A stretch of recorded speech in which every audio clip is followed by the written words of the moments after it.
Yo nací en el año 49 y mi familia para nada era del PC. Sobre todo mis padres, la generación de mis abuelos tenían como menos miedo, a pesar de que habían vivido, no sé, como más intensamente la guerra civil. Pero en cambio la de mis padres estaban educados en la posguerra, que era muy anticomunista. Mira el punto que yo me acuerdo cuando yo era pequeña, pero pequeña que tendría a lo mejor 5 años o así, yo soñaba con los comunistas, oía hablar a los mayores de los comunistas, y yo soñaba y me creía que eran osos. Entonces me soñaba que eran unos osos que querían entrar en las casas. O sea, me creía que los comunistas eran algo que daba mucho miedo y tal, ¿no? Y entonces, bueno, pues yo, cuando ya tenía como unos 15, 16 años, entonces lo que hubo una eclosión fue de comisiones obreras. Entonces yo recuerdo ahí en esa etapa que toda la gente, yo iba a un colegio de monjas y era cuando estaba el Concilio Vaticano II y todo esto del compromiso temporal que se decía que era como que la Iglesia tenía que acercarse a los pobres y tal.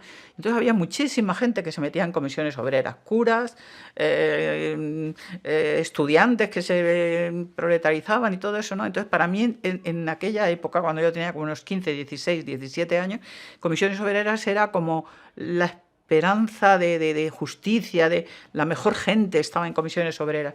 Yo me fui a casa de mis padres antes de cumplir los 20 años y me puse a trabajar. Y entonces, pues por todas partes, comisiones obreras estaba por todas partes. Yo al principio entré en comisiones obreras, bueno, yo pedí contacto con comisiones y me dijeron que para eso uno que conocía que me metiera en la Urrete. Y una vez que estaba en comisiones obreras, pues Gregorio Morán, que era el que ha escrito esa historia del PC y tal, era el responsable de esta zona, por cierto, del metal por lo menos, y dijo, mira, en la ORT te vas a quemar en 3 días y a Virtudes, una compañera que trabajaba en Telefún, que ya a mí nos dijo, os vais a quemar en 3 días en la ORT porque es una organización que no tiene casi gente y tal. Y a mí una cosa que me gustaba del PC en comisiones es que tenía gente de todas las edades. Tenía gente joven, pero también tenía gente mayor. A mí eso me gustaba mucho del PC. Me parecía que era una organización más parecida a la sociedad, menos así como de sectaria, ¿no? Y bueno, entré en el 73 en el PC. Yo ya no vivía en casa de mis padres. Me detuvieron ese mismo año, me detuvieron por una reunión de comisiones. Y mi madre, por ejemplo, pues cuando, bueno, mi madre se llevó el susto, nadie de mi familia le quería decir que me habían detenido y todo eso, ¿no? Y entonces ya por fin fue a verme a la cárcel, pero... Y, y creía que me habían cortado el pelo al cero. Y dice, ay, pero si llevas tu cola de caballo y tal, porque ella creía que era como la posguerra reciente y tal, ¿no? Y luego me dijo, bueno, tú de comisiones obreras eres, pero del PC no, ¿verdad? No me contestes. O sea, que en ese ambiente me había criado yo, en un ambiente bastante anticomunista. A pesar de eso, mis padres respetaron bastante mi decisión. Y en aquel momento, pues eso, yo en lo que más milité fue en comisiones obreras y entré en el PC porque dentro de comisiones la gente del PC pues era, no sé, me gustaban. Era la gente que más me gustaba. Pero vamos, que no me venía nada de familia, al contrario, mi familia se había educado bastante en contra. A pesar de eso, respetó mi decisión. Pues ya digo que en los años 70 se oía hablar muchísimo de comisiones obreras por todas partes. Era, pues como dice el manifiesto comunista, ¿no? Un fantasma recorre Europa, pues comisiones obreras estaba como en todas partes. Y yo quería militar en comisiones obreras. Entonces, al principio, yo cuando me fui de casa de mis padres, como quería continuar estudiando, pues al principio trabajé de empleada de hogar, porque era más fácil compatibilizar los horarios. Luego entré en una fábrica, en Osram, que es una fábrica de bombillas, y entonces ahí no había organización de comisiones. Yo conocí a un compañero de Telefún que iba a repartirnos propaganda, el convenio del metal ahí a la puerta, y yo decía, pues quiero, porque además ese convenio del metal, mira, lo recordaré toda la vida. En ese convenio del metal que fue al principio de los años 70, consiguieron reducir la jornada laboral en media hora. Es que nadie se hace idea de lo liberador que es el que te reduzcan media hora. Porque consideraban la hora de comer, que antes no computaba como trabajada, en ese convenio lo lograron los de comisiones y tal. Y entré en comisiones a través de la ORT. Y después fue cuando nos dijo estos compañeros, uy, los de Ábrete se queman enseguida, y entonces me metí en el PC. Y a poco de meterme en el PC, pues me detuvieron en una reunión de comisiones y estuve en la cárcel. En aquel tiempo en la cárcel era el año 73, estábamos preparando el juicio 1001 de comisiones.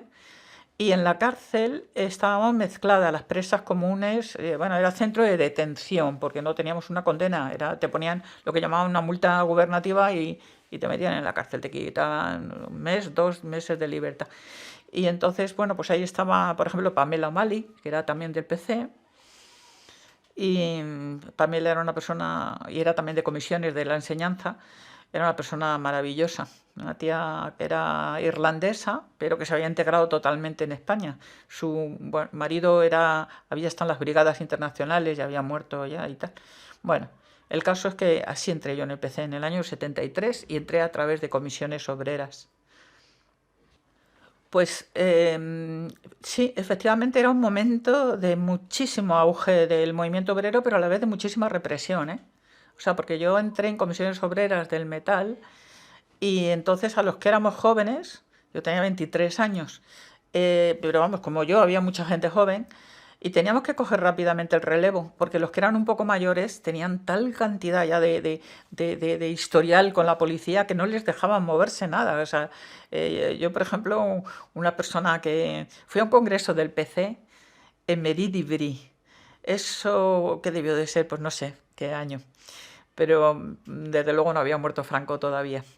Y entonces, bueno, mucha clandestinidad todo, ¿no? No podíamos ir en el tren desde Madrid hasta, porque Mérida está cerca de París. No podíamos ir todo seguido, teníamos que ir como cambiando, ¿no? Para que la policía no nos cogiera, teníamos que ir de uno en uno, por supuesto. Llego a París, a la estación de tren, una de las estaciones de tren y tal, y me encuentro a Tranquilino, que era un líder de la construcción de comisiones obreras que había vivido en Francia. ¡Ay, compañera, compañera! Y yo, ¡ay, Tranquilino! Que no nos conocemos, que no nos conocemos y tal. Mira, qué salchichón más bueno y tal y cual. Entonces, bueno, pues Tranquilino, que era así súper simpático y tal, pues creo que le habían detenido como 17 veces la policía. O sea que donde ponía el pie Tranquilino llevaba un montón de policías detrás. Y por eso teníamos que entrar gente nueva, que no estuviéramos tan fichados por la policía, ¿no? Porque es que si no, pues es que Comisiones estaba al borde de la desarticulación, ¿no? A pesar de eso había muchas movilizaciones, como tú has dicho, ¿no? O sea, en los años 70 hubo muchas movilizaciones obreras y bueno, y la estructura de comisiones se iba ampliando, ¿no? La prueba es que mi fábrica en Orran no había habido antes y la formamos en esos años, ¿no? Pero a la vez, pues eso, era como aparecer y desaparecer. Éramos casi como guerrilleros, pero teniendo que ir a trabajar todos los días. Y quiero decir bueno, que luchábamos muchísimo por la salida a la luz. Era uno de los lemas tanto del PC como de comisiones obreras, era no escondernos, era que se nos viera, que nos vieran los trabajadores, sabiendo que cuando te ven los trabajadores te ven los jefes y te ven también la policía, pero bueno, así se hizo la transición, ¿no? O sea, luchando un poco, pues, con momentos en los que, como decía un compañero, dice yo, es que no sé, o sea, en la transición, ¿no? Decía, yo voy a una reunión y no sé si ah, sí, no, este fue Paco Palero, que era el secretario del PC de Guadalajara. Y entonces en un atentado de esos que habían matado, el PC estaba en contra de la violencia y habían matado a un guardia civil, me parece que era, y él va al cuartelillo de la Guardia Civil y entonces le dice, bueno, pues que soy el secretario, el coordinador, sí, secretario, yo creo, del PC provincial y vengo a decir que siento mucho que hayan matado a su compañero. Y le dice Guardia Civil, el comandante le dice, no sé si darle un abrazo o meterle en el calabozo. Pues así vivíamos. Ibas a sitios que no sabías si te iban a meter en el calabozo o ibas a triunfar, ¿no? Pero bueno, así se hizo, ¿no? Entonces ahí entré yo en el PC en el año 73 y ese mismo año ya te digo que estuve un mes en la cárcel. Al año siguiente me volvieron otra vez a detener en otra reunión de comisiones obreras y ya me despidieron de la fábrica, la segunda detención. Y pues bueno, al poco murió Franco. Y al morir Franco, Era un momento, era el año internacional de la mujer, el año 75, cuando murió Franco, la ONU lo había declarado el año internacional de la mujer. Y aquí en España, las organizaciones feministas que había, pues decidieron a celebrarlo. Hicieron una plataforma reivindicativa que muchas cosas siguen siendo todavía ahora vigentes, ¿no? Y empezaron a movilizarse. También en la transición hubo una crisis económica tremenda, o sea, fue la crisis del petróleo, fue por la guerra que hubo en Oriente Medio y tal, y que subió mucho el precio del petróleo. Yo cuando me despidieron de Orram, entré a trabajar unos meses después, entre medias, volví a trabajar de empleada de hogar y luego trabajé de dependienta también, pero luego ya entré en una fábrica de pinturas en BASF. Y claro, una fábrica de pinturas, casi todas las materias primas son derivados del petróleo. O sea que la subida del precio del petróleo, pues en mi empresa afectaba muchísimo y tal. Hubo mucho paro, un veintitantos por ciento de paro, una inflación tremenda en esos años y tal. Y a pesar de todo hubo muchísimas luchas obreras en la transición. Gracias a eso, yo creo que la transición se hizo de una manera... Marcelino Camacho siempre hablaba de eso. No sé si os lo habrá comentado mejor algún otro, ¿no? Siempre decía que habíamos tenido una ruptura astillada. Era una frase típica de Marcelino, que quería decir que no había una ruptura neta con el franquismo, ¿no? O sea, que la transición se había arrancado, pues eso, con una correlación de fuerzas relativa, ¿no? Donde la clase obrera no era hegemónica, conseguía algunas cosas, pero en otras perdíamos, ¿no? Pero desde luego echó los restos, o sea, el movimiento obrero echó los restos en la transición. Hizo muchísimas movilizaciones, en parte porque la situación económica era mala, pero en parte también porque queríamos la democracia y entonces, claro, eso era una huelga política y eso ya sí que no, ¿eh? Y hubo, por ejemplo, en Standard Eléctrica, que era una fábrica muy puntera en el movimiento obrero de Madrid, y en el metal, que era donde yo trabajaba, pues despidieron a muchísima gente. O sea, fue una ruptura, qué duda cabe, no es lo mismo que el franquismo ni de lejos. Pero bueno, tampoco fue una ruptura total, ¿no? Entonces, en la transición se consiguieron muchas cosas y yo creo que a nivel político se consiguió mucho. Se hicieron los pactos de la Moncloa, Comisiones Obreras fue firmante de los pactos de la Moncloa y le costó a Comisiones eso muchísima bronca y muchísimo, no sé, o sea, hasta qué punto era más lo que se conseguía que lo que se renunciaba y tal, ¿no? Yo particularmente creo que se hizo bien, que se luchó mucho, que hubo gente que se puso al límite, pero al límite, porque claro, cuando una organización como el PC o como Comisiones Obreras toma una postura, hay gente que lo ve mucho como desde la teoría, pero es que luego hay que pensar que hay gente que pierde su puesto de trabajo, que hay gente, o sea, en la transición se seguía metiendo gente en la cárcel. Entonces, oye, la cárcel, que yo, por ejemplo, no puedo decir así, pero a mí me hizo polvo. A mí me detuvieron 2 veces y una vez estuve un mes y otra vez 2 meses. Y de la segunda vez tenía un juicio pendiente, ¿no? Llegó la ley de amnistía y ya no nos juzgaron, ¿no? Pero a mí me hizo polvo que me echaran del trabajo, me hizo polvo que, bueno, pues... en fin, que luego en sí mismo, y yo no puedo casi presumir, porque oye, al lado del Lobato y de todos estos que han estado años y años y décadas en la cárcel y tal, yo esto siempre nos decían, lo vuestro es como de chorizos, ¿no? O sea, que estábamos un mes o dos y que eran, no eran penas, porque eran multa gubernativa, que ahora está prohibido por la Constitución que te metan en la cárcel sin... Bueno, digo que está prohibido y a los inmigrantes se les hace, ¿eh? O sea, lo que nos hacían entonces a nosotros y que apelábamos a todas las normas internacionales, ahora, por ejemplo, se les hace a los inmigrantes, que les meten en un centro sin juicio. Y bueno, pero yo la verdad es que creo que estuvo bien. Yo me alegro muchísimo de haber vivido eso. Creo que he estado con la mejor gente. O sea, para mí lo importante de militar es que he estado con la mejor gente. Y eso parece una chorrada, pero es muy importante. Es muy importante conocer a gente que tiene una generosidad enorme, que da, gente que tiene una calidad humana inmensa y se da sin pedir nada a cambio. Entonces yo he estado con la mejor gente, he estado. Y me alegro mucho de haber militado porque gracias a que he militado relacionado pues eso, hay una película que se llama La sal de la tierra, pues con la sal de la tierra he estado yo. Entonces, bueno, pues ahí de mi etapa esa de sindicalista salí un poquito trasquilada, porque no conseguía empleo. Estuve más de 2 años y medio en paro, sin seguro de paro.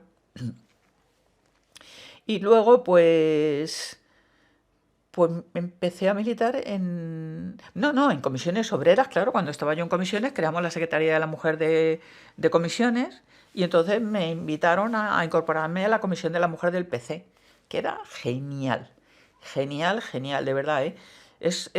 Merece muchísimo eso que lo recojáis. Estaba Dulcinea Bellido, estaba Felicidad Orquín. Mira, era un momento muy interesante en el movimiento feminista. He dicho que el año 75 fue el Año Internacional de la Mujer. Y cuando yo entré en la Comisión de la Mujer del PC, pues fue el año 76-77, creo. Y entonces, lo interesante del movimiento, aparte de que había un auge, porque es que había muchísimas necesidades, que el franquismo para las mujeres era tremendo, o sea, estaban prohibidos los anticonceptivos, estaba prohibido un montón de trabajos, bueno, o sea, el estatus de las mujeres era... Y entonces, ¿qué había? Por una parte, un movimiento estudiantil, y había muchas mujeres estudiando en la universidad, y muchas mujeres líderes en el movimiento estudiantil. Entonces, claro, una mujer no estudia una carrera, bueno, ni un hombre, pero es que a los hombres no les pasaba eso. No estudia una carrera de 5 años para después pues ser ama de casa y seguir haciendo lo mismo que hacía su abuela o tal, ¿no? Entonces, necesita controlar la natalidad. Tú no puedes empezar a tener los hijos así y tal, que cuando, como se decía en el franquismo, los hijos que Dios te da. Entonces, Dios, sin anticonceptivos, pues te daba los hijos muy inoportunamente. Y entonces era incompatible con mantener un empleo y no digamos ya con formarte una vida profesional, porque claro, a los 20 y tantos años pues tienes que ir un poco como haciéndote, ¿no? En resumidas cuentas, en el movimiento había un movimiento estudiantil muy potente y un movimiento obrero muy potente. Y el PC defendía lo que llamaban la unión de las fuerzas del trabajo y de la cultura. Eso es importantísimo. Ese lema de la unión de las fuerzas de trabajo y de la cultura es importantísimo, porque el PC tenía que defender, por supuesto, a los trabajadores, ¿no? Es como nació el Partido Comunista y todo el movimiento comunista internacional. Pero el tener conexión con el movimiento estudiantil y con las fuerzas de la cultura permitía el analizar mucho más a fondo. Es decir, lo que había hecho Carlos Marx a mediados del siglo XIX y tal, pues se tenía que estar reproduciendo constantemente. Entonces, eso de cara al movimiento feminista, por ejemplo, pues el Movimiento Democrático de Mujeres, que era la organización feminista cercana al PC, era principalmente de amas de casa, aunque algunas, había bastantes que eran trabajadoras, pero bueno, no estaban organizadas como trabajadoras. Entonces las mujeres del movimiento, o sea, de la universidad, habían creado otras organizaciones feministas que eran también cercanas al PC, o que había bastantes mujeres del PC en ellas, por ejemplo, el Frente de Liberación de la Mujer o el AUPEM, que era una organización de la universidad. Y en ese congreso del PC que estuve yo en París, vamos, en Mairie-d'Ivry, que era una alcaldía comunista cerca de París, pues se habló de eso, y yo me acuerdo de Concha Martín Perpiñán, por ejemplo, que era estudiante de medicina y que era de AUPEM, y que o sea, había mujeres muy potentes en el movimiento estudiantil que no conectaban con la idea del ama de casa, y no se querían organizar como amas de casa porque no eran estudiantes, y cuando terminaban de ser estudiantes pues eran profesionales y tal. Y bueno, ahí tuvimos en la Comisión de la Mujer del PC, que era buenísima, buenísima, buenísima, de verdad, ¿eh? Aquella Comisión de la Mujer del PC que hubo de los años 70 y pues al poco de la legalización de 77 hasta el 81 que estuve yo no estoy en ningún sitio aprendiendo tanto de teoría, de práctica, de gente distinta, de articular cosas. Mira, para empezar articulábamos el feminismo y el comunismo, que eran dos cosas distintas. El feminismo era un movimiento, y más en aquellos años, que acababa de ser en mayo del 68, donde hubo una segunda ola del movimiento feminista que tenía el lema ese de lo privado es político, ¿no? De los anticonceptivos, la sexualidad, es decir, temas que hasta entonces eran, no sé, privados, ¿no? No se politizaban, ¿no? Y en cambio el movimiento feminista de los años 60, finales de los 60 y 70, pues todo eso, la lucha por el aborto, por los anticonceptivos y tal, pues lo sacó muchísimo, con mucha fuerza, y además empezó a analizar toda la opresión que había también, ¿no? En lo privado y tal, ¿no? Bueno, pues eso es muy complicado articularlo con un partido comunista. Y sin embargo, pues, se hacía. O sea, porque todas nosotras militábamos en el PC, en distintas... Por ejemplo, estaba Margarita Sáez, que había estado exiliada en Suiza y que había escrito... Era muy intelectual, Margarita. Hablaba muchos idiomas, escribía libros y tal. Y ella era una enamorada del Mayo francés. Y decía, es que ahí hay un montón de cosas muy importantes para las mujeres y tal. Luego había mujeres de la universidad, había profesionales, estaban amas de casa, estábamos mujeres del movimiento obrero y tal. Y hubo mucho debate. Yo creo que eso era lo más interesante, ¿no? El articular toda esa diversidad, y porque es una manera de representar a tu país, ¿no? O sea, que todos los países están constituidos por gente diversa. Luego para mí fue muy bonito también el conocer a gente que venía del exilio. Yo creo que eso bueno, como comentábamos antes, ¿no? De esa gente la mayoría han muerto. La gente que había vivido la guerra civil, pues claro, la guerra civil fue en el 36, pues tendrían que tener ahora más de 100 años. Pero yo, el haber conocido a esa gente es una de las riquezas enormes de mi vida. Una gente que no pidió nada a cambio, que habían tenido un periodo, los 40 años del franquismo, tremendos, ¿no? Mucha gente en el exilio. Cuando dices el exilio, es buscarte la vida en un país que no tienes red familiar, que a veces no hablas el idioma, que no eres así acogida. Por ejemplo, Leonor Bornau, que era del secretariado del PC, a mí me contaba, ella estuvo en Arcelés, en uno de los campos que hubo de refugiados españoles, ¿no? Se lavaban con agua del mar y no les dejaban salir del campo de refugiados si no tenían un contrato de trabajo. O sea, eso también tenemos que entender a los inmigrantes, porque era igual que pasa ahora, ¿no? Con los centros de detención de inmigrantes. Y entonces era el Partido Comunista francés quien buscaba a los comunistas españoles, les buscaba puestos de trabajo, entre otras cosas, para que pudieran no solamente salir un poco del campo de refugiados, sino para que pudieran tener un poco de dinero, un poco de agua dulce para ducharse, es decir, que tuvieran un poquito de mejor calidad de vida. Y Leonor siempre decía eso, no tenemos que olvidar la solidaridad del Partido Comunista francés con el Partido Comunista de España, porque ha ayudado muchísimo en la posguerra, ¿no? Bueno, y a mí tratar a esa gente, eso no tiene precio. Y además tratarles... O sea, sí, cenando un día, también eso tiene la democracia, ¿sabes? Que cuando éramos de la clandestinidad, pues íbamos, nos veíamos lo justito. Y reuniones súper cortas y tal, y hombre, algo captas de la vida de tus compañeros y compañeras, pero no es como luego ya con la democracia, que ya conoces mucho más, porque puedes hablar mucho más tiempo, las reuniones más largas, luego... Pues mira, yo por ejemplo, Leonor Bornau, que era del secretariado del PC, es una persona que me ha encantado, y a mí Leonor me ha enseñado muchísimo, además con una sencillez absoluta. Bueno, el secretariado del PC, yo no sé si ahora existe, pero entonces era como el Santa Santorum, ¿no? Yo creo que no llegaban a 20, y entonces eran pues el cogollito. Y mira, yo estaba en la Comisión de la Mujer. Empecé esta que te digo, que estábamos gente de toda España y luego gente de distintas edades y de distintos movimientos sociales. O sea, gente que venía del movimiento estudiantil, otras que éramos del movimiento obrero, otras que eran amas de casa, en fin, de distintas edades, y otras que habían estado exiliadas, todo eso, ¿no? Bueno, acordamos con el Comité Central que el PC iba a defender una ley de aborto en un tiempo en que el aborto era un tema tabú. Era una palabra que no se pronunciaba. Y entonces fue un trabajo muy, muy interesante, porque recabamos muchísimas opiniones. Bueno, y cuando ya lo teníamos, la Comisión de la Mujer ya lo habíamos hecho, era cuando estaba en Santísima Trinidad, el Comité Central de PC, ¿no? Y, por ejemplo, Carrillo era un tío que, como había vivido en Francia y tal, pues le parecía normal que en España hubiera una ley de aborto, porque es que era una cosa, era de esas cosas que todo el mundo sabe que hay, pero que nadie la nombra, ¿no? Y claro, así está, que se hacían los abortos en la clandestinidad, con unas condiciones higiénicas, sanitarias malísimas y no digamos ya con un riesgo tremendo de que te metieran en la cárcel tanto a la mujer que abortaba como a la mujer que le practicaba el aborto, que casi siempre era una vecina, una señora que no tenía cualificación y tal. O íbamos a Inglaterra, que era entonces lo que se empezó a abrir, ¿no?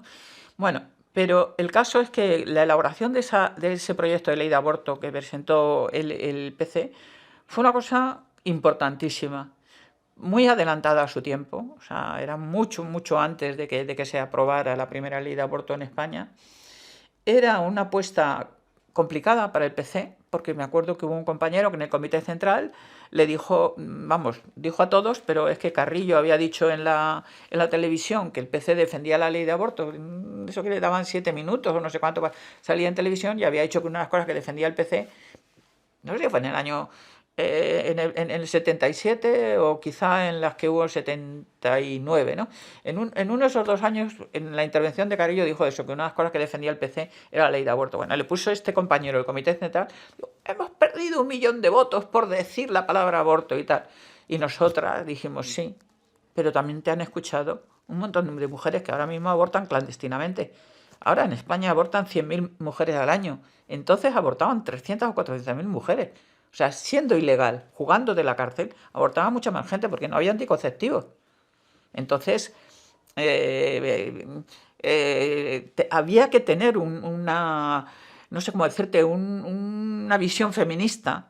Tenías que tener un contacto con las mujeres organizadas para entender que eso lo tenía que defender un partido político, a pesar de que no era, en fin, no te iban a poner la alfombra roja para que entraras en el Parlamento con ello, ¿no?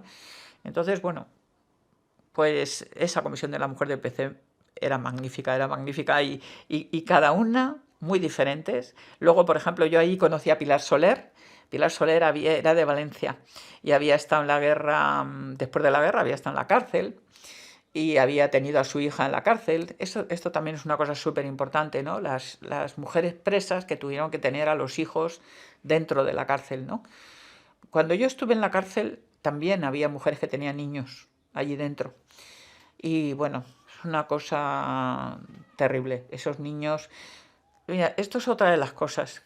Sobre todo la generación que había vivido la guerra, los hijos de los que habían vivido la represión fuerte o el exilio después de la guerra, pues esto que comentábamos antes de empezar a grabar, ¿no? O sea, cuando llegó el momento de poder volver a España, sus hijos muchísimas veces no querían ya volver, porque se habían criado en Francia, en Suiza, en donde fuera, y ya no querían volver. Y entonces, pues también era otro sacrificio. Habían hecho una ruptura cuando se habían tenido que poner a salvo, y ahora tenían que hacer otra ruptura cuando habían echado raíces en un país y cuando sus hijos habían echado raíces, de volver otra vez a España.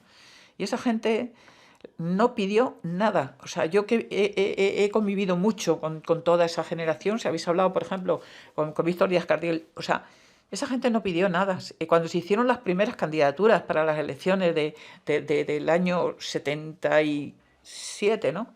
Pues sí, 77 sí, en mayo legalizaron y en junio convocaron las elecciones.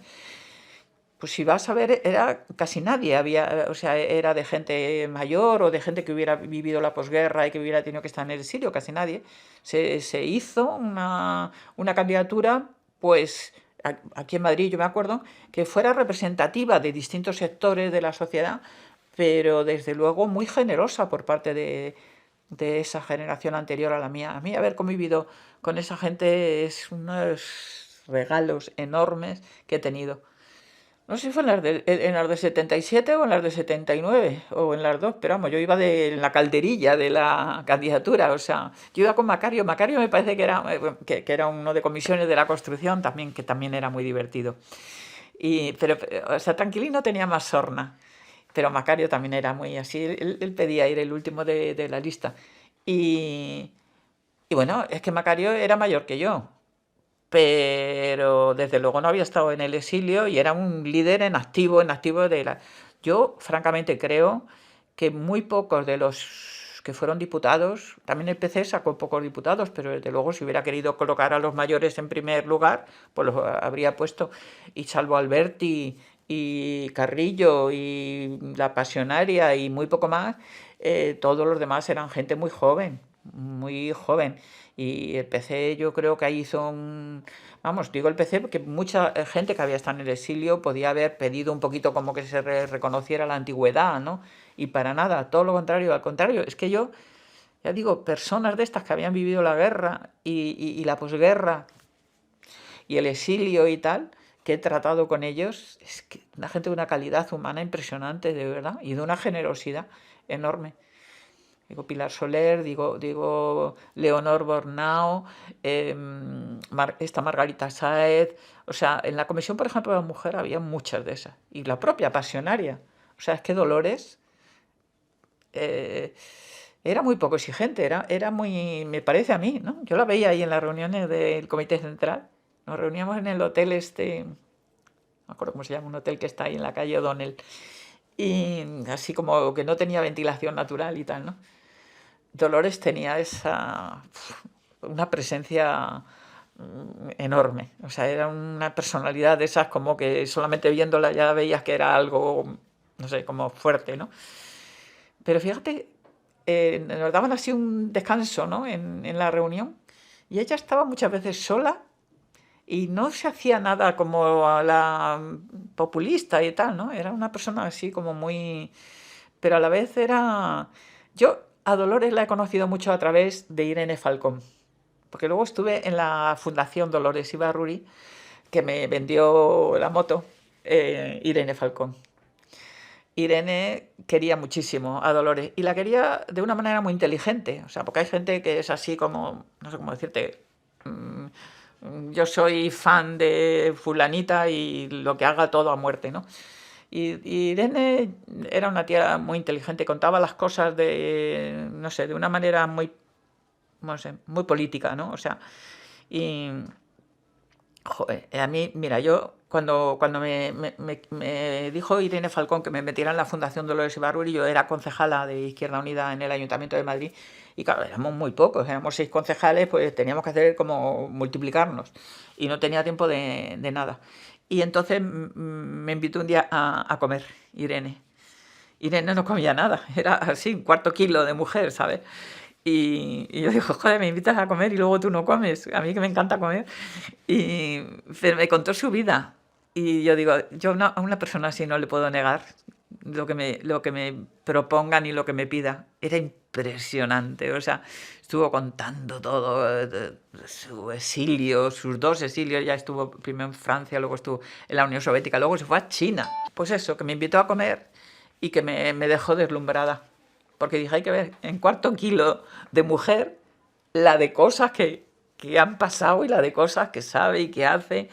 Y bueno, una tía súper, súper impresionante. Y hablaba mucho, claro, de Dolores. Ella era la secretaria de Dolores, incluso, porque ella cuando se fue a China, fue Dolores quien le buscó que se fuera a China porque había una persecución de gente de la Cuarta Internacional, de la Tercera Internacional, que me diga, y le dijo, pon tierra por medio porque a ti te pilla. Que era su pareja en ese momento, le habían detenido, ¿no? Y bueno, en fin, que me estoy yendo así mucho por las ramas. Mi principal, yo creo que donde mejor he estado yo, en especial ha sido en la Comisión de la Mujer, esta que cuento, que fue de los años 70 y tantos, al final, de 76 o por ahí al 80, 81 yo creo que estuve en la Comisión de la Mujer. Estuve mientras fui secretaria de la Mujer de Comisiones Obreras, que luego ya dejé de serlo y también pues dejé de militar en la Comisión de la Mujer, pero era muy importante, hizo muchísimas cosas. No, he dicho lo del aborto, que defendiera el PC una ley de aborto en aquellos momentos, de verdad, había que estar muy convencido de los derechos de las mujeres para defenderlo, porque popular no era nada, era un tabú, era un tema del que nadie se atrevía a hablar y de hecho pues se tardó mucho en aprobar la primera ley de aborto en España, pero en cambio era muy importante, porque era, o sea, era responder a un lema del movimiento feminista de aquellos años, que venía del 68 y todo eso, que era lo privado es político. Eso es revolucionario.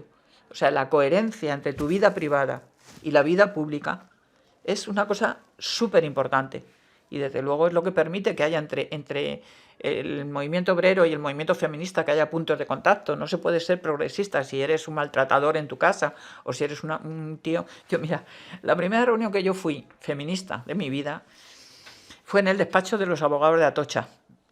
Entonces Dolores, la viuda de Pedro Patiño, que era un tío que habían matado en una huelga de la construcción, pues trabajaba allí de administrativa en el despacho de los abogados.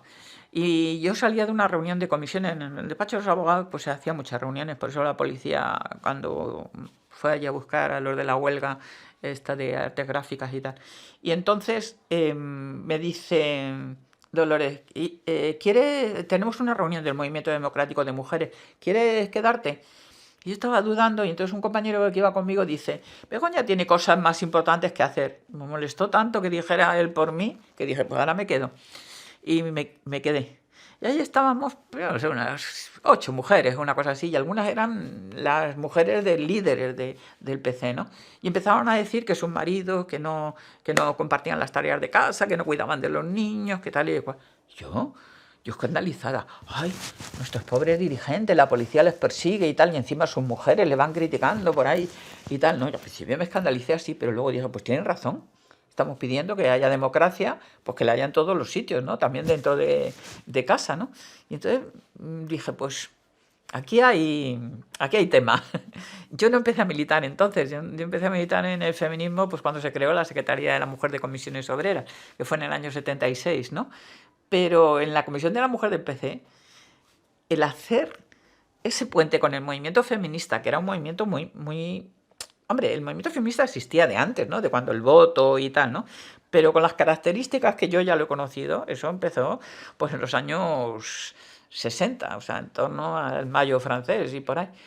Y entonces conectó muchísimo el PC con todo aquello, ¿eh? Pero no solamente las mujeres que estábamos en la Comisión de las Mujeres, es que se removieron muchas cosas dentro del partido. Pues mira, yo estuve en la Secretaría de la Mujer de Comisiones Obreras, estuve del año 77 al 81, 4 años, y acabé hasta aquí. Yo dije, me voy, que me proponían los compañeros que me volviera a presentar en el siguiente congreso, y dije, no, yo me voy, porque voy a terminar odiando a la organización. O sea, si yo sigo en este punto de fricción, yo voy a terminar sintiéndome fuera de comisiones, y no quiero, porque yo quiero estar dentro de comisiones y tal, pero es que el estar siempre como de Pepito Grillo y como de minoría y como de que lo tuyo ahora no toca, espérate, el mes que viene lo hablamos y tal y cual, y otra vez el mes que viene y vuelva usted mañana y tal. A mí eso me tenía ya harta. O sea, yo había pasado de ser una sindicalista de primera categoría a, por el hecho de estar en la Secretaría de la Mujer y en contacto con el movimiento feminista, pues pasé a ser como sindicalista de tercera. Y claro, a nadie le gusta, ¿no? O sea, pasar de estar en el, digamos, en el ajo a que estás en la periferia y tal, ¿no?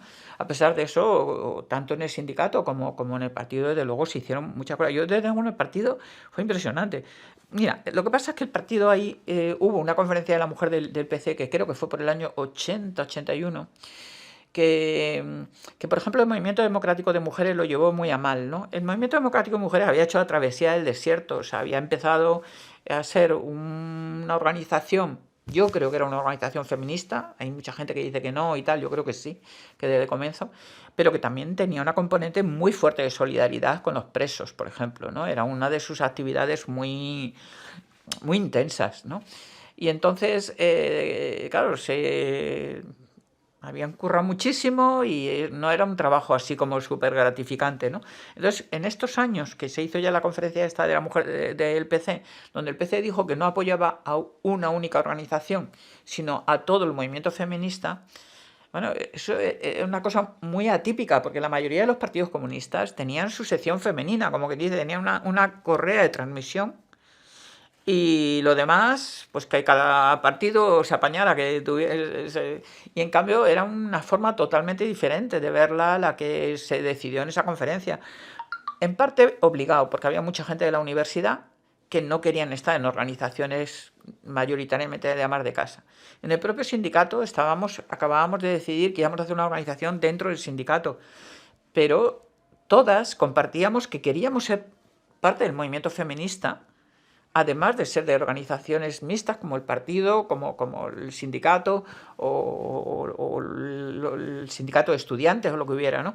Y entonces, em, pues bueno, eso, por ejemplo, el movimiento democrático de mujeres lo vivió muy mal porque pensó que había estado muchos años sacrificándose por apoyar al PC y que el PC le devolvía como una ingratitud, ¿no? Yo particularmente que puede que hubiera elementos de ingratitud, pero desde luego sí creo que era una apuesta estratégica y que es... Mira, este es un tema que yo creo que en aquellos años fue muy importante, la relación con los movimientos sociales y con las organizaciones de los movimientos sociales. Porque con comisiones obreras que la policía decía, y mi madre, por ejemplo, cuando salí de la cárcel me decía, bueno, tú eres de comisiones obreras, pero del PC no, ¿no?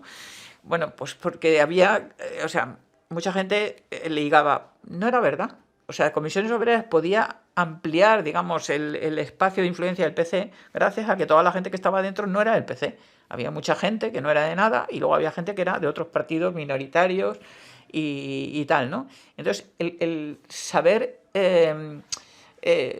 o sea, estar en el movimiento sindical o en el movimiento feminista sin que tú seas el que dicta como partido, el que dicta hacer esto, ahora la prioridad es la otra y tal y cual, no es sencillo, porque te obliga pues, a tener como mucho diálogo con mucha gente y tal. Pero en cambio yo estoy 100% de acuerdo con que eso es lo que hay que hacer. Porque de hecho en los países donde hay sindicatos, partidos que tienen, por ejemplo, una organización de mujeres que dice amén a todo lo que dice el sindicato, a todo lo que dice el partido, pues esa organización no pinta nada. No pinta nada porque el feminismo autónomo va por otros sitios y avanza y crece, ¿no? Y en cambio los que se arriesgan a tener una relación dialogante pero de autonomía, comisiones también eso fue complicado. Porque después, o sea, cuando se discutió, claro, cuando la Constitución estábamos de acuerdo y de hecho Comisiones sacrificó mucho para apoyar en los pactos de la Moncloa, apoyar la Constitución. Pero en cambio, cuando se discutió en el año 80 el Estatuto de los Trabajadores, pues no podía ser de consenso, porque en el Parlamento había una mayoría muy capitalista. Y entonces el sindicato no podía, por ejemplo, hacer consenso con muchas cosas que se planteaban en el Estatuto de los Trabajadores. Fue complicado, complicado. Y mira, luego terminó Comisiones poniendo la incompatibilidad, a pesar de que Marcelino Camacho y Nicolás Redondo estaban uno en el Partido Comunista y otro en el Partido Socialista como diputados, mientras se discutía en el año 80 el Estatuto de los Trabajadores, pero luego los dos sindicatos, por lo menos Comisiones, UGT no lo sé, puso la incompatibilidad, que no se podía estar con cargos de representación de dos, o sea, del sindicato y del partido a la vez, ¿no? Bueno, es que desde luego se rompió en el Congreso de los Renovadores, que fue el año 80, 81, ¿no? Se rompió la comisión. En ese congreso uno de los temas de discusión era la relación con los movimientos sociales. En el año 80-81 los movimientos sociales lógicamente habían crecido con la democracia y, y bueno, pues yo creo que es un tema muy importante la relación de un partido con los movimientos sociales, hasta qué punto permite la autonomía o lo que busca es un sector del movimiento obrero, del movimiento feminista, del movimiento ecologista y tal, que le dé más o menos la razón y tal, ¿no? Y yo particularmente creo que hay que... O sea, yo estoy de acuerdo con lo que decidió la conferencia de la mujer del PC, que fue por eso de tiempo, que era que había que relacionarse con todo el movimiento feminista. Eso no quita que te puedes llevar mejor con unas organizaciones que con otras. No solamente porque tienes personas, mujeres, que hacen de puente, sino porque dentro del movimiento feminista hay organizaciones feministas que son más de izquierdas y otras que son menos, ¿no? Entonces también por eso es... Pero el hecho de que el movimiento en sí era un sujeto importante para el partido, a mí yo estoy de acuerdo. Y con el sindicato que también eso, esto que contaba yo antes de cómo se discutió el Estatuto de los Trabajadores, que fue conflictivo, ¿no? O sea, y Marcelino, en fin, no estaba de acuerdo siempre con la postura de otros miembros del grupo parlamentario y tal, ¿no? Pero bueno, es que la vida es así. Es que la vida es que no todo el mundo piensa lo mismo ni vive las cosas desde la misma posición, ¿no? Entonces me parece que se construye más dialogando y buscando acuerdos que no seleccionando dentro de cada sitio al que te va a decir a todo que sí, para que te diga siempre que sí, porque entonces pues eres cola de ratón de todas, ¿no? Entonces eso, bueno, pues con el movimiento feminista también se produjo, ¿no? Y bueno, el movimiento feminista por sí mismo también tenía, o sea, aparte de esta composición que yo he dicho que había mujeres que eran amas de casa, mujeres que eran trabajadoras, asalariadas, mujeres que eran estudiantes, y eso eran situaciones diferentes, e incluso edades y todo eso, ¿no? Pero en conjunto, pues tenía un montón de reivindicaciones comunes y eso fue un mérito del movimiento feminista que en plena clandestinidad, antes de morir Franco en el Año Internacional de la Mujer, año 75, desde enero del 75 había una plataforma reivindicativa común. Y se hicieron un montón de actividades y se buscó muchísimo el aglutinar al máximo de gente bastante diversa, ¿eh?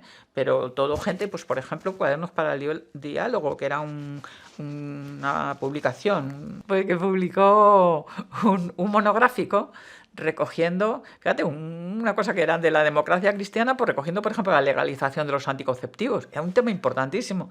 Es que, claro, ahora el preservativo es una cosa como que se ve fácil y tal, ¿no? Primero, entonces, se vendían. Yo, por ejemplo, en el Rastro me acuerdo que se vendían preservativos clandestinamente, pero cuando yo tenía 20 y tantos años, el anticonceptivo que más usábamos era la píldora. Y la píldora estaba prohibida, te la tenían que dar con receta médica y vamos, teníamos como activismo ir a nuestro ginecólogo de la sanidad pública y decirle que nos recetara la píldora y bueno, te ponía de puta para arriba, y por lo menos el mío. Y sin embargo, bueno, en fin, que eso pues se consiguió. Eso es, mira, una cosa muy interesante de la transición, la legalización de los anticonceptivos, porque se hizo, o sea, en las Cortes Constituyentes. La Constitución se votó en diciembre, ¿no? Que pues celebramos el 6 de diciembre, el día del referéndum de la Constitución del 78. Entonces, esas Cortes no se habían convocado, las elecciones, que eran las primeras democráticas elecciones que se hacían, no se habían convocado como Cortes Constituyentes, sino que sobre la marcha se acordó que se iba a hacer la Constitución porque era imprescindible cambiar la base legal, ¿no?, de España para que hubiera democracia y tal, ¿no? Y entonces estaba María Dolors Calvet, que era del PSUC, que era diputada por el PSUC, y Carlota Bustelo, que era diputada por el PSOE. Y ellas dos, yo eso, el tema de la debate de la Constitución lo estudié porque en la época esa que estuve en paro escribí una cosa sobre eso. Pero particularmente lo de los anticonceptivos es súper interesante, porque ellas dos se pusieron de acuerdo y dijeron, esto no puede ser, que sigan yendo las mujeres a la cárcel por tomar anticonceptivos. Y no digamos ya los centros de planificación familiar, que estaban siempre con un juicio detrás de otro y algunos en la cárcel y todo eso, ¿no? Y entonces dije, no, esto hay que resolverlo ya, no puede haber una democracia y que todas las mujeres estén así. Y en el mismo año 78, en el mismo año de la Constitución del 78, se legalizaron los anticonceptivos y no solo se legalizaron, se despenalizaron, que antes de eso ya digo que incluso por hablar de ellos ibas a la cárcel, sino que se pusieron a cargo de la sanidad pública. Mira, yo, después de estar en paro, hice oposiciones de secretario y fui a trabajar a Los Llévenes, a un pueblo de Toledo. Y, o sea, llegué allí en el año 84, en el año 84. O sea, que fíjate tú, si en el 78 se habían legalizado los anticonceptivos, era ya 6 años, ¿no? Más tarde. Y estando yo allí trabajando en Los Llévenes, llega de Toledo, que se pone a disposición de toda la gente del pueblo el servicio de planificación familiar. Ponemos el tablón de anuncios del ayuntamiento, ¿no? Y entonces, en el pleno del ayuntamiento, los del PP, que entonces yo creo que se llamaba Alianza Popular, dijeron que por qué el ayuntamiento se tenía que meter en eso. Y dijimos, porque es un servicio público y porque nos ha llegado una información de la sanidad pública, de la seguridad social que era entonces, para que toda la gente... Mira, había unos casos en el pueblo, por ejemplo, en ese pueblo de Los Llévenes, cuando los quintos se iban a la mili, la machada de los quintos era dejar embarazada, que oye, se iban con 20 años, dejar embarazadas a las novias. Entonces, todos los años, a consecuencia de los quintos, de la mili, se quedaban embarazadas unas cuantas chicas muy jóvenes, y encima de eso, que sus parejas se iban a la mili 1 año y pico, así, a no ganar nada de dinero y tal. Y entonces, pues fíjate si no era importante, ¿no? Que esa tradición de hacerse hombre dejando embarazada a la novia se transformara por dejar a la novia sin embarazar, aunque hubiera tenido relaciones. Bueno, pues había esa necesidad, había una familia que tenían un problema de que todos los hijos les nacían con una malformación y tal. Es decir, yo, lo poco que en el trabajo que yo hacía en el pueblo, había una necesidad enorme de planificación familiar en el medio rural, enorme, porque parece que eso es un lujo de modernas y tal, pues no, la gente de los pueblos también. Bueno, pues se empeñaron estas 2 diputadas en que eso se tenía que hacer y que se tenía que hacer en la sanidad pública. Y fueron por todo el territorio de España poniendo el servicio de planificación familiar. Chapó, chapó. O sea, impresionante, vamos. Porque ya te digo, yo lo viví primero desde la Comisión de la Mujer, del PC, que nosotras, claro que defendíamos los anticonceptivos y claro que apoyábamos los centros de planificación familiar, que eran medio clandestinos y todo eso.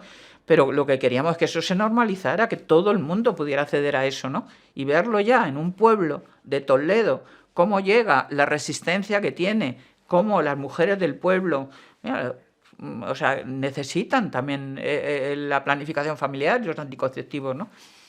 Entonces, bueno, pues es muy importante, ¿no?, que un partido comunista estas cosas también las tenga dentro de su programa y que tenga, no sé, porosidad, ¿no?, para recibir reivindicaciones del movimiento feminista o de otros movimientos, el movimiento ecologista. El movimiento ecologista entonces prácticamente no existía, ¿no? Pero la relación entre los partidos y los movimientos sociales, que siempre es conflictiva porque no son idénticos, y porque articular todos los movimientos a veces crea contradicciones, ¿no? Lo que le gusta a unos no le gusta a los otros y no es sencillo. Pero desde luego yo creo que es importantísimo, o sea, que no se puede hacer política sin articular no solamente lo que son las instituciones, sino también lo que es la movilización social. Pues yo las viví, ya digo, desde el sindicato y desde esa idea que tenía, por ejemplo, ese compañero que te digo yo, que decía, Begoña tiene cosas más importantes que hacer que ir a una reunión de las mujeres, ¿no? Porque se consideraba que era superior ser de comisiones obreras que ser del movimiento democrático de mujeres. Entonces, yo lo vivía primero con mucha sorpresa, o sea, porque aunque yo había conocido en la misma cárcel y tal, había conocido así un poco, pero por ejemplo, eso me sorprendió mucho, que criticaran a sus maridos y los maridos que eran super líderes y tal, ¿no? Pero era la coherencia entre lo público y lo privado. Esto es una cosa que yo creo que es muy buena, una aportación muy buena, ¿no? Entonces, las movilizaciones que había, pues mira, por ejemplo, la Federación de Mar de Casa, que estaba en Merche como Abella, la policía la cerró. Que me acuerdo que hay un chiste de Forges de eso, que dice, será la primera celebración extraoficiosa o oficiosa del Año Internacional de la Mujer. Ponía, el gobierno cierra las asociaciones de ama de casa por haber hecho protestas contra la carestía de la vida, y ponía, como hacían los chistes de Forges, ¿no? Será la celebración oficiosa del Año Internacional de la Mujer.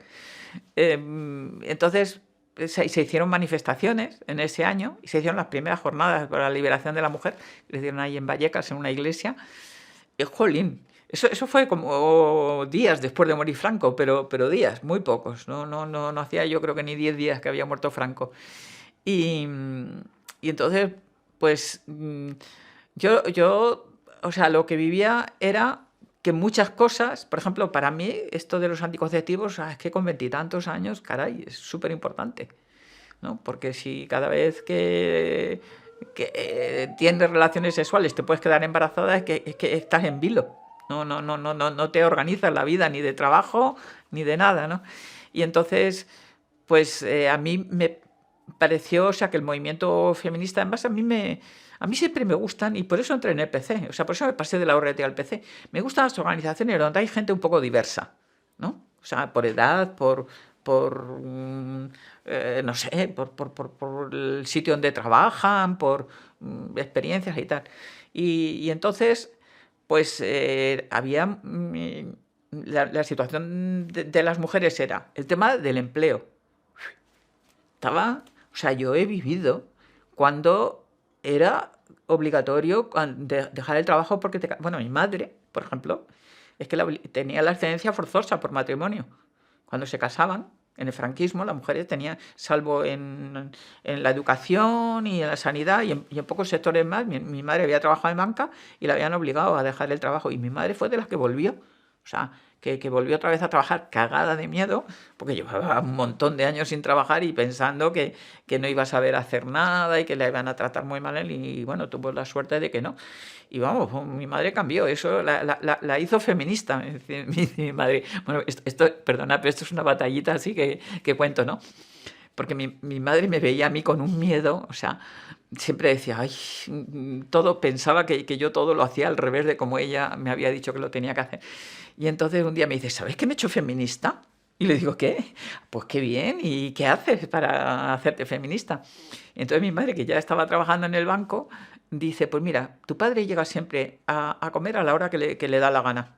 Y entonces yo, ¿sabes lo que hago? Salgo de trabajar, me doy 2 vueltas en el circular, en el autobús circular, y llego tardísimo a casa. Y entonces cuando llego, me pregunta tu padre, ¿y cómo es que vienes tan tarde? Y la comida sin hacer y tal. Y le digo yo te doy las mismas explicaciones que me das tú a mí cuando vienes tarde. Y ese era el feminismo de mi madre. Digo, oye, pues bienvenida al club, ¿no? Pero en cambio es que antes de eso mi madre, bueno, feminista me decía que eran las horrorosas, las que iban mal vestidas, que no, horrible. Yo decía, pero bueno, en fin, que estábamos rompiendo muchísimos tabúes, ¿no?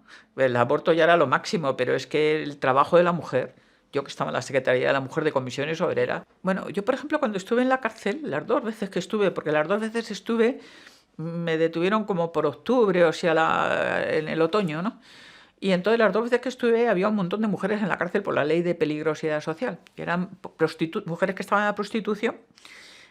Cuando fui a la cárcel de Carabanchel en el 73, estábamos mezcladas y compartíamos la celda, las comunes y las políticas y todo eso. Estábamos como piojos en costura. Y esa ley de peligrosidad social permitía hacer redadas, por ejemplo, de mujeres que estaban en la prostitución, para que los padres cristianos pasaran la Navidad sin pecar. Es decir, para que los hombres que eran puteros, que usaban la prostitución, para que los hombres estuvieran en casa, detenían a las prostitutas. Y allí estábamos todas apelotonadas, ¿no? Y estaba por la ley de peligrosidad social que permitía, desde luego, detener a la gente así, sin nada. A nosotros, a las presas políticas y los presos políticos, no nos aplicaban la ley de peligrosidad social, pero también nos detenían así, decía multa gubernativa, ¿no? Pero era más humillante lo de las mujeres, por ejemplo, que estaban en prostitución, que era de lo que había mayoría, aunque luego en la cárcel había también mujeres que estaban por otras cosas, por ejemplo, por hacer abortos. Había mujeres que estaban en la cárcel por ser aborteras, por haber practicado abortos. Yo no coincidí con ninguna, bueno, porque también yo es que estuve en un centro de detención, no estuve en un centro de cumplimiento. Yo estuve con Pilar Bravo en la segunda vez que estuve en la cárcel, que ya estábamos en Yeserías, no estábamos en Carabanchel, las presas estas de transitoria, digamos, que llama centro de detención y tal, que estábamos por... Pero cuando venían a juicio, venían a Madrid y venían allí a nuestro centro. Entonces Pilar Bravo estuvo. Y estaba además, porque en esa cárcel de Yesería estábamos separadas comunes y políticas, pero nos veíamos bastante. ¿El mitin feminista del PC este del 77? Uy, me acuerdo mucho. Entre otras cosas porque tengo una foto muy bonita que si queréis os la mando esto. Estaba Dulcinea Bellido, estaba Ana Belén, la cantante, estaba Merche Comabella, está Cristina Almeida, bueno, la plaza de Vistalegre llena, yo cagada de miedo, porque me daba pánico hablar delante, bueno, es que me quedé sin voz, hablar delante de tanta gente, ¿sí? Una pancarta, el Partido de la Liberación de la Mujer. Merche Pintó, que murió enseguida. Bueno, una cosa que me acuerdo que dije es que las mujeres no teníamos que votar a los candidatos porque fueran guapos, porque Suárez, Adolfo Suárez, en fin, que gustaba así físicamente y tal, ¿no? Y entonces yo me acuerdo que eso fue una de las cosas que yo dije, que teníamos que votarles por lo que hacían y no porque fueran guapos. Pero no me acuerdo mucho más, la verdad. No me acuerdo mucho más. Me acuerdo el miedo que pasé y me acuerdo que yo tenía al lado a Ana Belén y que yo le dije, no voy a poder hablar porque estoy, o sea, agarrotada. Y me dijo, yo también. Digo, mamá, no me fastidies, tú que estás acostumbradísima a hablar y a cantar en público, ¿cómo te vas? Y dijo, pero es que no es lo mismo. Y es verdad, es que esa campaña era emocionante a tope. Bueno, la campaña de 70, yo creo que esa fue del 77, en eso de Vista Alegre. Pues era una euforia. Es que hacíamos, mira, a mí no me dieron permiso para no trabajar. O sea, yo iba a trabajar a las 7 o las 8 de la mañana, salía de trabajar y por la tarde todos los días, yo que iba en la calderilla totalmente, yo iba al final de la lista y tenía todos los días algún acto y además estos actos, pues el de Vista Alegre, llenar esa plaza de toros, no era, había, en fin, euforia. Y claro, creíamos, bueno, yo iba a trabajar todos los días con una camiseta que ponía vota comunista, vota democrático. Claro, me miraba todo el mundo y tal, y yo decía, no, esto yo aguanto aquí toda la campaña electoral, me la lavaba por la tarde, como era así en primavera, que hacía ya calor, me la lavaba por la noche, me la voy a poner por la mañana y todo el día, vota comunista, vota democrático, la gente mirándome por la calle, pero vamos, que había muchísimo ambiente. Claro, fue una decepción los pocos diputados, ¿no?, que sacamos. Yo es que fíjate que nunca he sido, no sé, no sé por qué, pero nunca me he sentido así como fracasada porque sacar pocos diputados o porque como siempre puedes ver la botella medio llena o medio vacía. Yo, por ejemplo, en mi empresa, que trabajaba yo en la campaña electoral esa del 77, trabajaba en Glasurit, una fábrica de pintura. Había un ambientazo a favor de PC. Mi jefe, por ejemplo, era un señor inglés, un químico, pero que podía votar en España, ¿no? Pues me felicitó, porque me dijo, le había tocado una mesa electoral y me dijo, el único que sabía de todos nosotros lo que había que hacer allí con las urnas, las papeletas, lo otro demás, dice, es el del PC. Y ha tenido la paciencia de explicarnos a todos y tal y cual, y que me dijo que me felicitaba por eso, porque era el partido que se había tomado más en serio las elecciones y que había ayudado más a que funcionaran las mesas electorales, donde él le había tocado ser miembro de una mesa y tal, ¿no? Y luego, por ejemplo, mira, una anécdota que me emocionó muchísimo. Yo trabajaba en Glasurit, esta fábrica de pinturas que estaba en la calle Embajadores, ¿no? Entonces, en esa fábrica había mucha gente que era de dos pueblos de Toledo, el Romeral y La Guardia, dos pueblos. Y bueno, pues cuando se legalizó el PC, había gente de mi fábrica que con las pegatinas de los botes de pintura, una fábrica de pinturas, se hacían pegatinas con la hoz y el martillo. ¿Tú sabes lo que es eso? O sea, es que era impresionante. Y yo le preguntaba a algunos, porque yo no sabía que eran de PC, no estaban organizados. Y yo le preguntaba, pero Manolo, ¿cómo es esto? Dice, lo llevo por mi padre. Porque la guerra civil en la provincia de Toledo fue terrible, hubo unas represalias enormes. Y entonces decía, yo esto lo llevo por mi padre. Y se ponían una pegatina hecha a mano, con la olla y el martillo, dibujaba a mano ahí la pegatina de la pintura y tal, con la olla y el martillo, y estaban todo el día trabajando con su hoyo y el martillo puesta. O sea, ¿tú sabes lo que es eso? Pues es que claro, también había pues la matanza de los abogados de Atocha, es decir, que también había reacciones. Hombre, es que la matanza de los abogados de Atocha fue tremendo. Pues yo me acuerdo, porque mi compañero, mi pareja de entonces, ¿no?, pues también estaba en el PC y en comisiones, y entonces nos llamaron por teléfono, entonces no había móviles, claro. Y fuimos al clínico y estuvimos hablando con la madre de uno de los abogados que habían matado, no me acuerdo ahora mismo el apellido, ¿no? Y ¿sabe lo que nos dijo? Mira, pobrecilla, ¿no? Le habían matado a su hijo y eso era lo más gordo, pero dijo, a mi hijo no le hubieran matado si no se hubiera juntado con gente como vosotros. Me impactó muchísimo, ¿no? Porque le habíamos ido a dar un abrazo y ella... Mi madre también decía lo mismo, que yo estaba en el PC por las malas compañías. O sea, que éramos malas compañías y tal, ¿no? Y luego, por ejemplo, yo también, la matanza de los abogados de Atocha, impresionante el entierro, eso se dice constantemente, ¿no?, que gracias a lo que fue el entierro de los abogados de Atocha ahí en Colón y tal, que fue por lo que se legalizó al PC, porque vieron que el PC era capaz de protestar por un asesinato, pero que no hubiera nada de violencia, ¿no? en la protesta. Y ahí estaba toda la plaza de Colón llena. Mira, me da en escalofríos ahora de recordarlo, porque toda la plaza de la Salesa llena, o sea, mogollonazo de gente pasando coronas, unas tal y cual, ¿no?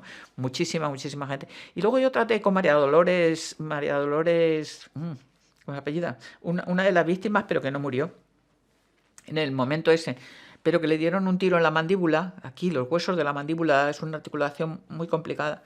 Ella tuvo muchísimas operaciones, no terminaba de quedar bien.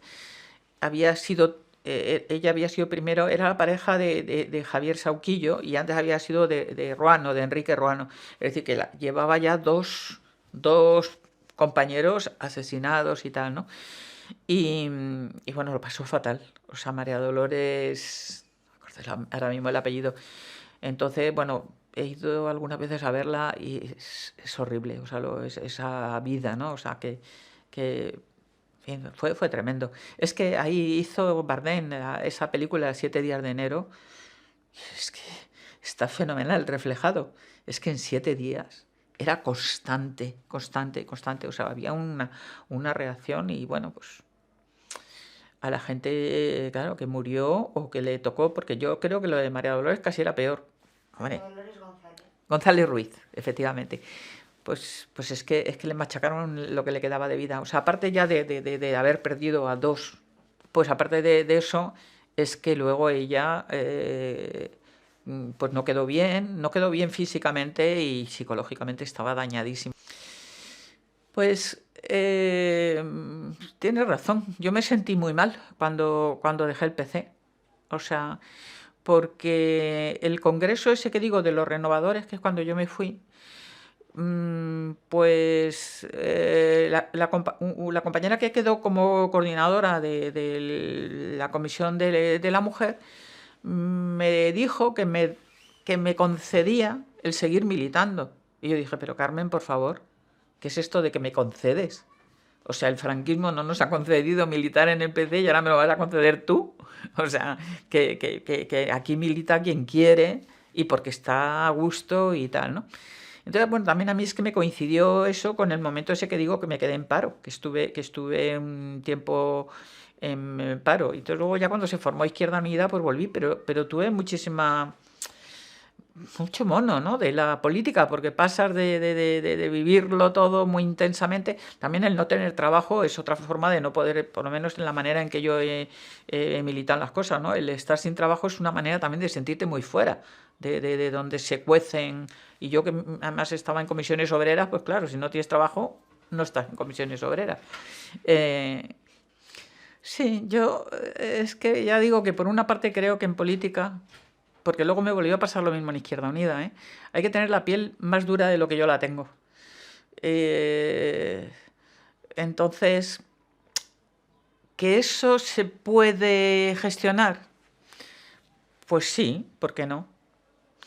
Pero yo, por ejemplo, pues que empecé a militar en el movimiento feminista y el movimiento, bueno, ahora el movimiento feminista también está tremendo, ¿eh? Pero en 30 años que he estado yo ahí, pues claro, está muy atomizado, son grupos pequeños, se humanizan mucho las relaciones, ¿no? Porque al ser grupos pequeños te conocen mucho y tal. Y luego también el movimiento feminista no tiene esa urgencia que tiene la política, de que tienes que estar contestando a 1000 cosas a un ritmo que a veces es extenuante, ¿no? Porque no puedes cerrar una cosa cuando ya estás abriendo otra y tal, ¿no? O sea, que eso en sí misma la política es así, ¿no? Entonces, bueno, yo, por ejemplo, pues lo que siempre digo, porque mira, cuando yo era concejala por Izquierda Unida, me acuerdo que un día me dijo el presidente de la Junta de Salamanca, que yo era vocal de ese distrito, me dijo que no sé qué, como diciéndome que yo había sido del PC como quien ha descubierto una cosa, y digo, ya mucha honra. Es que yo lo digo siempre, he estado donde he querido estar y he estado con la mejor gente. Esto es que me da igual. Si no me ha importado cuando me podía meter en la cárcel, ¿por qué me va a importar ahora que usted qué me va a quitar? ¿Qué me va a quitar a mí? El que he estado con la gente que ha luchado por lo que yo creo que se debe de luchar. O sea que en ese aspecto yo encantadísima de haber estado en PC porque he aprendido mucho más y he recibido muchísimo. O sea, ahora, lo que pasa es que yo todas estas cosas de cuando se gestionan las candidaturas, no puedo con ello. Y, y esto que te digo, de que una compañera me dice a mí que me concede el que yo pueda seguir militando, digo, pero bueno, ¿qué me estás dando tú? O sea, yo estoy en paro. No, me estoy buscando mi trabajo, no lo busco para nada a través de la política en absoluto. Entonces lo que me dices es que yo me autorizas a que yo dedique parte de mi tiempo y de lo mejor de mí misma, ¿no? A estar contigo. Es que yo a una persona que me lo plantea así, es que no se lo doy. O sea, a mí eso me lo dice Irene Falcón, que me lo dice convenciéndome, que me lo dijo eso cuando yo no tenía nada de tiempo y me dice lo que ha sido su vida y dije yo a una persona así no le niego nada. Me dice que me tire por el balcón y me tiro porque creo todo lo que ella dice. Pero una persona que me pone como que me hace un favor dejándome que trabaje con ella, pues le digo, pues no me hagas el favor, no te molestes, ¿no?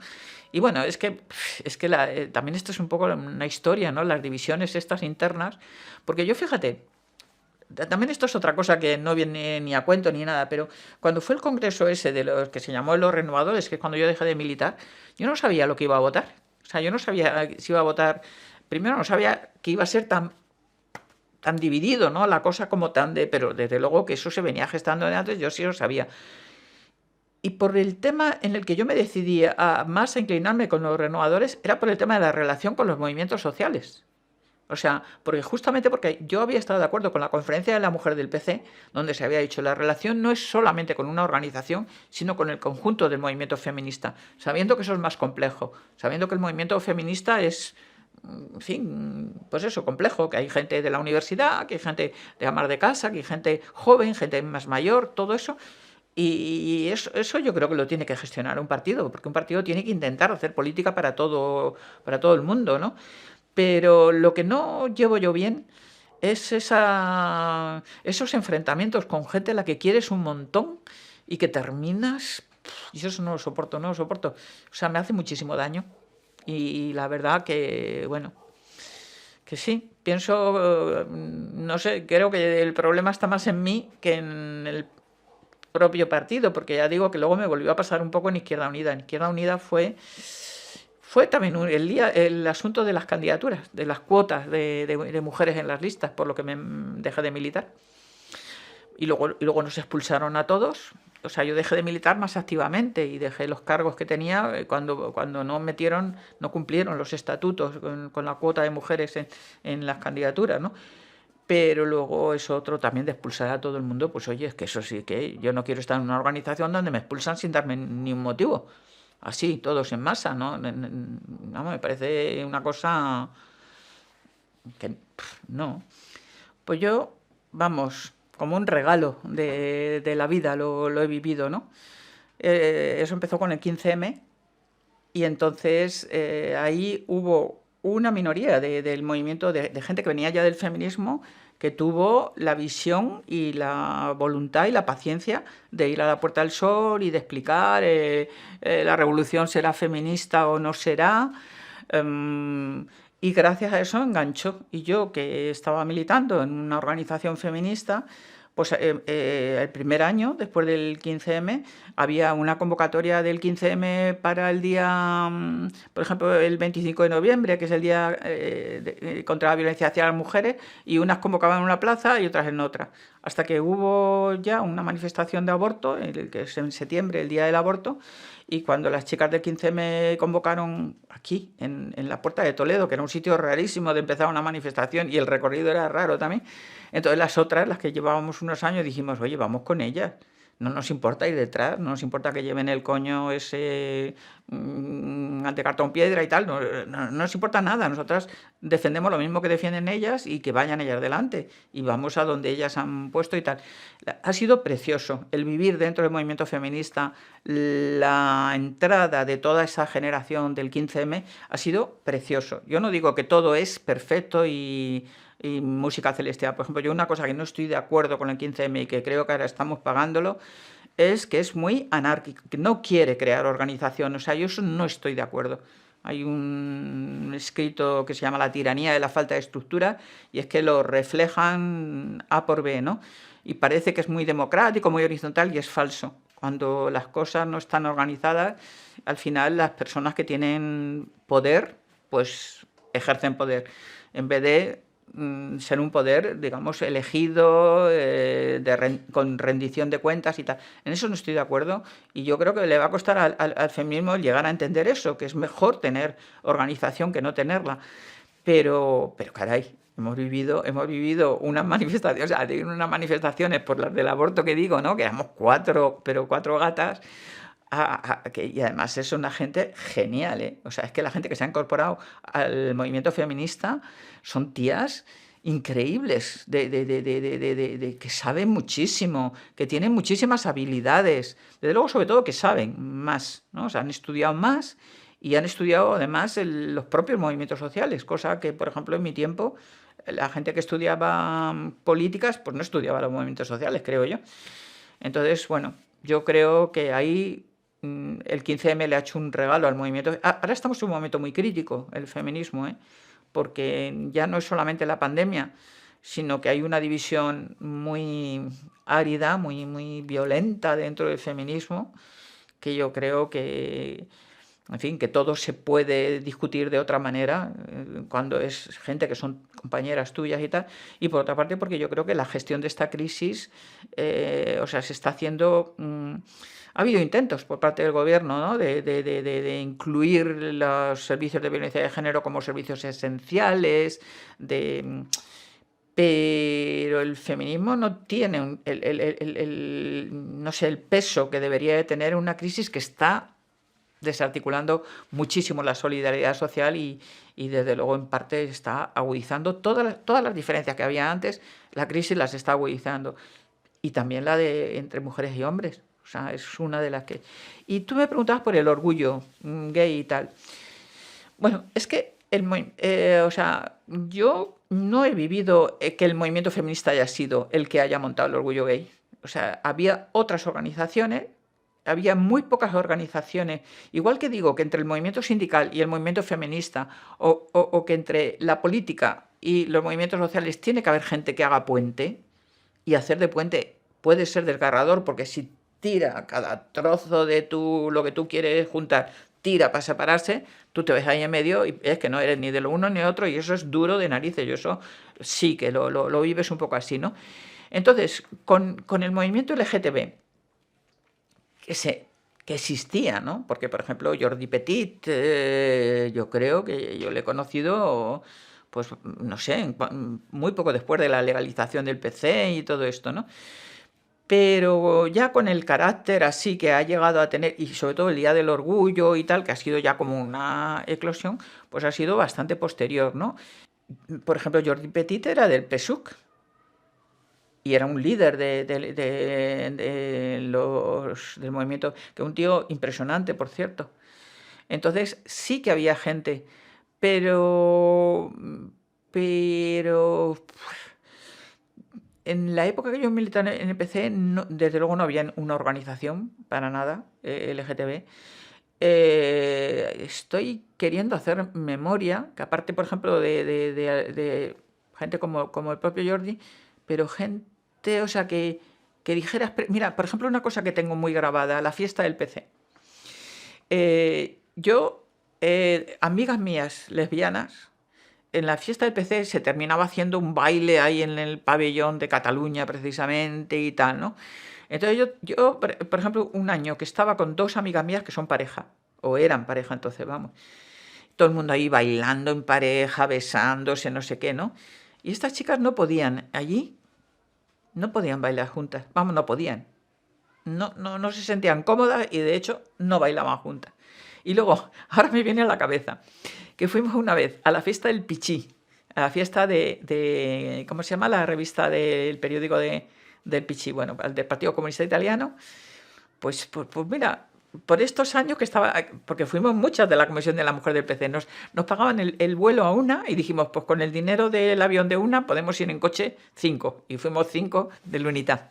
Y entonces, bueno, porque hay que decir que el Partido Comunista Italiano, desde luego, para el tema, por ejemplo, del feminismo, es un partido, o sea, ha tenido en su momento el movimiento feminista más potente y después el más despolitizado de Europa. Ahí se han equivocado muchísimo.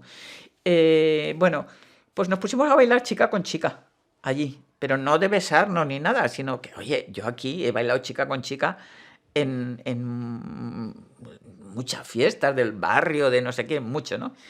Y vinieron a llamarnos la atención. Nos dijeron que eso estaba muy mal visto y que en la fiesta esta del Pichí bueno, que no estaba bien visto. Y ya digo, que no éramos, o sea, bailábamos porque éramos de la Comisión de la Mujer del PC, habíamos ido en un coche unas cuantas juntas, estábamos a gustísimo en la fiesta y nos pusimos allí a bailar, ¿no? Entonces, yo he tenido el privilegio de estar 4 años liberada en comisiones obreras. Primero estábamos aquí en Batalla de Salado y luego en Fernández de la Hoz con Marcelino. Y bueno, yo Marcelino es de esos lujos que he tenido en mi vida el haber conocido a una persona como él. Mira, decía el padre Llanos, ¿no? Que él militaría en el partido donde estuviera Marcelino Camacho.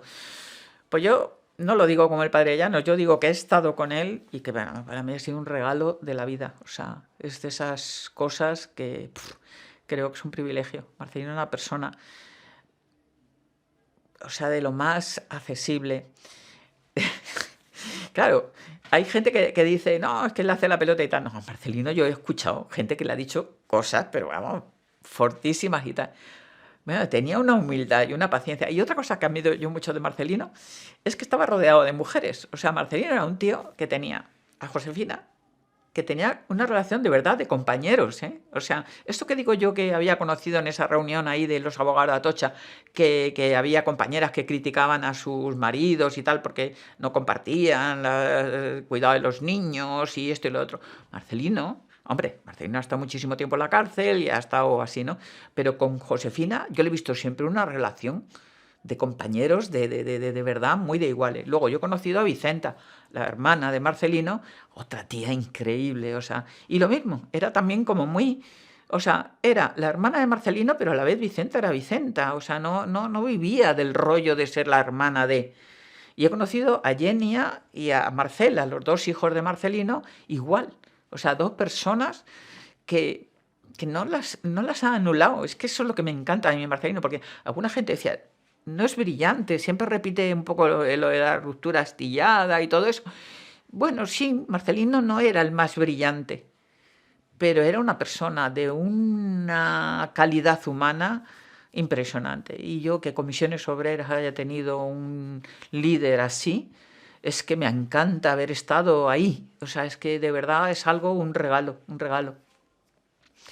Dulcinea, he estado ahora, ¿sabes que están haciendo una película sobre ella? Una chica está preparando el guión o lo que sea, ¿no? Bueno, Dulcinea, yo he tenido diferencias con ella. O sea, Dulcinea, en cierto modo, es una víctima de esa idea de la Virgen Roja, ¿no? O sea, de la mujer del preso. En la Comisión de la Mujer del PC se discutía de esto. Estaba Natalia Calamay, que era la mujer de Nicolás Sartorius, que también estaba en la cárcel por el juicio 1001, y estaba Dulcinea, que Lucio Lobato estaba en la cárcel no por el 1001, sino, Dios mío, que tenía una condena larguísima. Luego salió Lobato de la cárcel y parecía que le iba a llegar la felicidad a Dulcinea, ¿no? Porque había vivido mucho pendiente de él y luego pues él se enamoró de otra mujer y para Dulcinea eso fue terrible. Si habéis hablado con el hijo, él, bueno, él y la chica, su hermana también, ¿no? Entonces, yo a Dulcinea la quiero muchísimo. Y no tanto, porque Dulcinea intelectualmente no era un crack, ¿no? Pero lo que sí que creo es que ella afrontó eso, ese rol de la mujer del preso, que es un rol muy alienante para la mujer del preso. Porque la mujer, como le decía Natalia, la mujer es una persona por sí misma. Y desde luego la solidaridad es muy importante. No dejar tirado a tu pareja en una situación tan mala como la cárcel es muy importante, pero yo creo que ella, o sea, no logramos entre toda la gente que estábamos en su entorno hacerle ver que ella no era solamente la mujer del preso, Dulcinea era ella en sí misma, ¿no? Y luego, una cosa que me ha encantado de Dulcinea es que después, cuando ya se había separado de Lobato y todo eso, ¿no? Ella seguía militando y seguía organizando un montón de cosas. Yo he ido al local del PC por ahí por la prosperidad y tal, ¿no? Y entonces, mira, me encanta. Su hijo me dijo que, bueno, que sufría muchísimo, pero, no sé, tuvo como la voluntad de seguir siendo lo que ella quería ser, ¿no? O sea, a pesar de que desde luego sufrió muchísimo, muchísimo. Oh, ya Víctor, mira, me voy a contar, a Víctor también le quiero mucho, y le quiero por eso que dice Bertolt Brecht, porque está siempre, o sea, Víctor es una persona que está siempre. Y mira, voy a contar una anécdota de Víctor Díaz Cardiel. En el 78, cuando las primeras elecciones democráticas, yo iba, ya digo, en la calderilla, yo iba a la penúltima, a la antepenúltima, en fin, muy al final de la lista. Entonces un día, el primer día que tuve que hablar en público era por San Fernando de Henares, en un merendero, que nos teníamos que subir encima de una mesa a hablar. ¡Jo! Hablar dando todo el cuerpo. Subida encima de una mesa, una de dos, o estás muy así, o en un sitio donde en realidad esta gente, pues tú sabes que es un acto del partido, pero que no les conoces tampoco. Bueno, las pasé canutas, y después volvíamos en el autobús que cogíamos ahí en la carretera del aeropuerto y tal, y volvíamos Víctor y yo. Víctor era de los que organizaba toda la campaña electoral, y le dije: Víctor, quítame de todo, yo no puedo, lo paso fatal, yo esto que he pasado hoy, y lo he hecho encima malísimamente y tal, y me dijo no, y me empezó a dar consejos. Que era que me preparara una chuleta, porque si me quedaba en blanco de repente, pues aunque queda feísimo que saques un papel y tal. Entonces, bueno, Víctor es un corredor de fondo. Pues nada, gracias a vosotros, a ver cómo hacéis esto, porque 100 años, joder, es mucho, y además es que, madre mía, sí, la pena es que haya gente que no esté.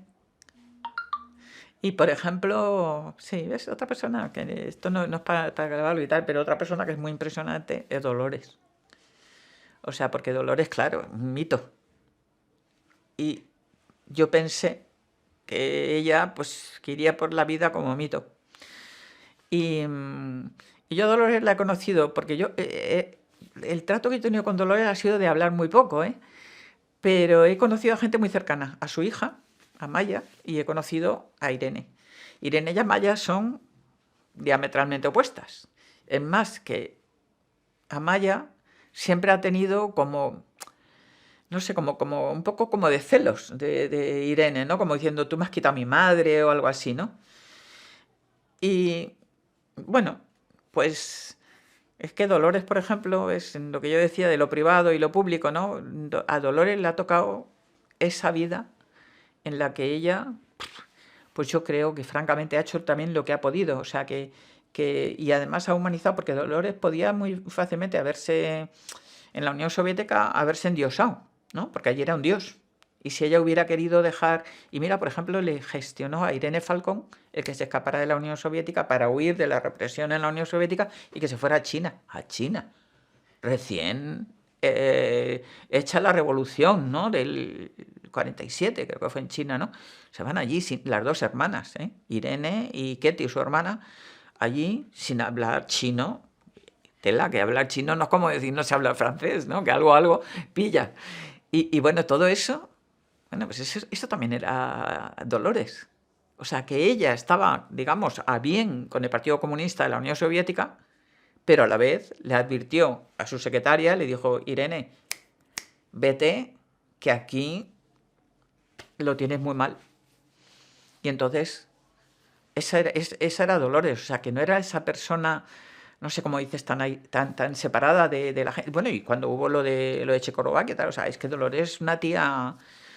Sí, Dolores es mucha Dolores. Yo he hablado muy poco con ella porque, entre otras cosas, primero era, que era presidenta del PC y tal, y yo solo la veía en el comité central. Siempre me impresionaba mucho de ella eso, que no iba de diva.